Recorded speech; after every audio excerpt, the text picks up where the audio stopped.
আর সামনে যে নিউক্লিয়ার যুদ্ধ হতে যাচ্ছে আল্লাহু আলাম কবে হবে, এবং এটা হইলে যে কি হবে পৃথিবীর অবস্থা আল্লাহই ভালো জানে।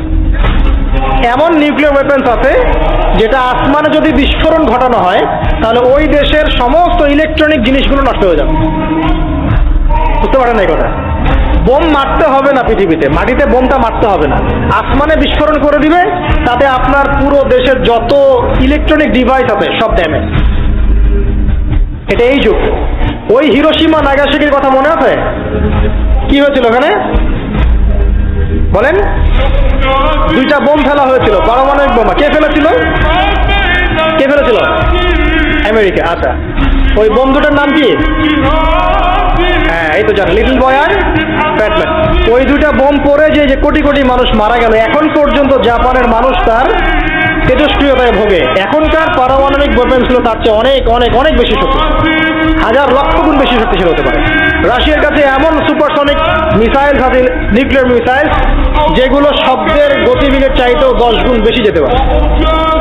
শব্দের গতিবেগ কত হার্ট বলো? কোনো সাইন্সে পড়ো নাই তো? এই শব্দের গতিবেগের চাইতেও 10 গুণ 20 গুণ বেশি যেতে পারবে কি একটা মিসাইল। মানে মিসাইল আবার আকাশ প্রতিরক্ষা ব্যবস্থা বলে একটা কথা আছে। আকাশ প্রতিরক্ষা ব্যবস্থায় ওই মিসাইলগুলোকে ডিফেন্ড করে দেওয়া যায়, ধ্বংস করে দেওয়া যায় আকাশেই। ওই প্রতিরক্ষা ব্যবস্থাও ধরতে পারবে না কত জোরে মিসাইল যাচ্ছে, পুরো ব্যাসাকার হয়ে যেতে পারে। আল্লাহু আলাম, আল্লাহ ভালো জানেন। তবে এটা সময়ের ব্যাপার মাত্র যে বিশ্বে একটা ভয়ঙ্কর প্রলয়কারী কিছু একটা হতে যাচ্ছে। বলবো যে ভবিষ্যৎবাণী করে বেড়াচ্ছে। ভবিষ্যৎবাণী করি নাই, আপনার বর্তমান সম্পর্কে জ্ঞান নাই বলেই বর্তমানকে আপনার ভবিষ্যৎ মনে হয়। বর্তমান সম্পর্কে আপনি অজ্ঞ বলেই বর্তমানের জ্ঞানটাকে আপনার কাছে ভবিষ্যৎ মনে হচ্ছে। বর্তমান সম্পর্কে জ্ঞান অর্জন করেন, দেখবেন সঠিক বুঝতে পারবেন। বর্তমান বিশ্বের যে অবস্থা, পুরো বিশ্বের প্রায় প্রতিটা রাষ্ট্রই আসন্ন বিপদের সম্মুখীন। এগুলো দেখার জন্য এক চোখ যথেষ্ট না। শুধু কোরআন এবং সুন্নাহ প্রোটেস্ট্যান্ট ভার্সনে পড়ে গেলেই কেউ দেখতে পারবে এমন নয়।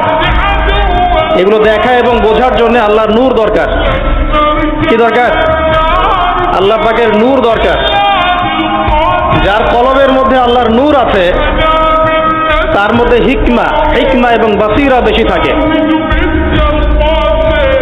যার মধ্যে কোরআন সুন্নাহর জ্ঞানের পাশাপাশি সমসাময়িক বিষয়গুলোর জ্ঞান আছে, এবং এই সব জ্ঞান অর্জন করার পরে যে ব্যক্তি বিনয়ী অহংকারী নয়, এবং যে ব্যক্তি এই জ্ঞান অনুযায়ী আমল করে এবং এই জ্ঞানটাকে বর্তমান প্রেক্ষাপটের সাথে মেলানোর চেষ্টা করে এবং সিজদায় পড়ে পড়ে আল্লাহর কাছে দোয়া করে, আল্লাহ আমাকে হেদায়েত দান করো, আল্লাহ আমাকে বাসীরা দান করো, আল্লাহ আমাকে দূরদর্শিতা দান করো, ইনশাআল্লাহ তাআলা আল্লাহ পাক তার কলবে তার নূর নাজিল করবে ইনশাআল্লাহ। আল্লাহ রাব্বুল আলামিনের নূর ছাড়া এই বিশ্বকে আপনি বুঝতে পারবেন না, চিনতে পারবেন না।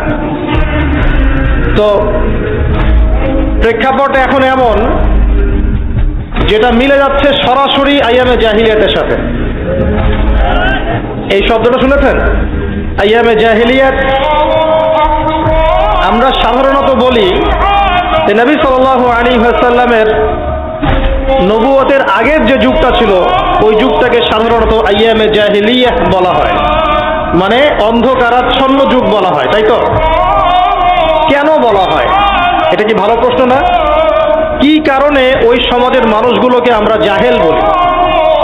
জাহেলকে, যে ব্যক্তি জানে না সে যেমন জাহেল, সত্য আসার পরে প্রত্যাখ্যান করে সেও তো জাহেল।